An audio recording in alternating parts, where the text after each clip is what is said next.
Hello বন্ধুরা, সবাই কেমন আছেন? আশা করছি সবাই ভালো আছেন, ভালো থাকবেন। বন্ধুরা, আজকে এই যে ভেন্ডি, আলু, টমেটো ভর্তা করব। তো কিভাবে করছি দেখবেন। গ্যাস ধরিয়ে নিচ্ছি, ভেন্ডি আলুটা সিদ্ধ করে নেব, সব কিছুই সিদ্ধ করে নেব। কড়াই জল নিয়ে নিয়েছি।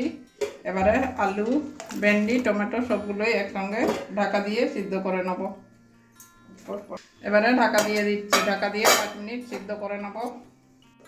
আলু ভেন্ডি থেকে ঢাকনাটা খুলে দেখছি আমার আলু আর ভেন্ডিটা, টমেটো কতগুলো সিদ্ধ হয়েছে, কতটা। এই দেখুন আলুটা সিদ্ধ হয়ে গেছে, এই যে ভেঙে যাচ্ছে। এবারে নামিয়ে ঠান্ডা করে নেব, তারপরে আবারও ফিরে আসছি রান্নায়।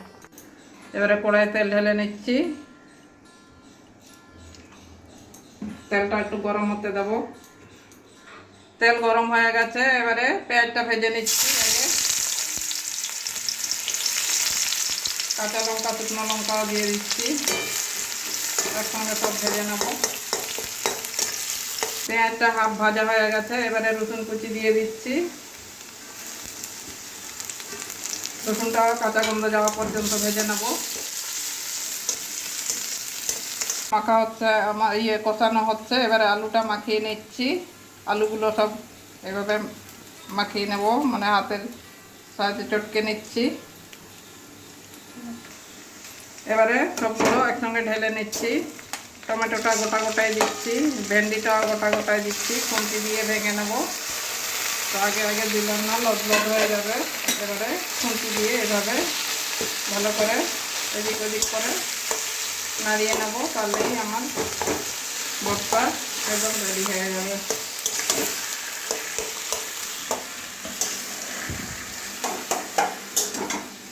একটু করতো হাতটা দিয়ে যে এভাবে একদম ভেঙে দিয়েছি সব টমেটো আর এবারে পরিমাণ মতো নুন দিয়ে দিচ্ছি। নুন দিয়ে আর একটু ভালো করে নুনটা মিশিয়ে নেব। এই যে আমার ভর্তাটা একদম হয়ে গেছে, আলু ভেন্ডি টমেটো দিয়ে ভর্তা হয়ে গেছে। এবারে নামিয়ে একটা প্লেটের মধ্যে বেড়ে দেখাচ্ছি। বন্ধুরা, দেখলেন আলু টমেটো ভেন্ডি কিভাবে ভর্তা করলাম। অবশ্যই আপনারাও একদিন এইভাবে বাড়িতে বানিয়ে খেয়ে দেখবেন। এটা দিয়েই ভাত খাওয়া হয়ে যাবে, আর অন্য কোনো কিছুর প্রয়োজন হবে না। তো বন্ধুরা, আজকের জন্য এটুকুনই। সবাই ভালো থাকবেন। আজকের জন্য আসছি, আবার অন্য কোনো দিন অন্য রান্না নিয়ে আসবো।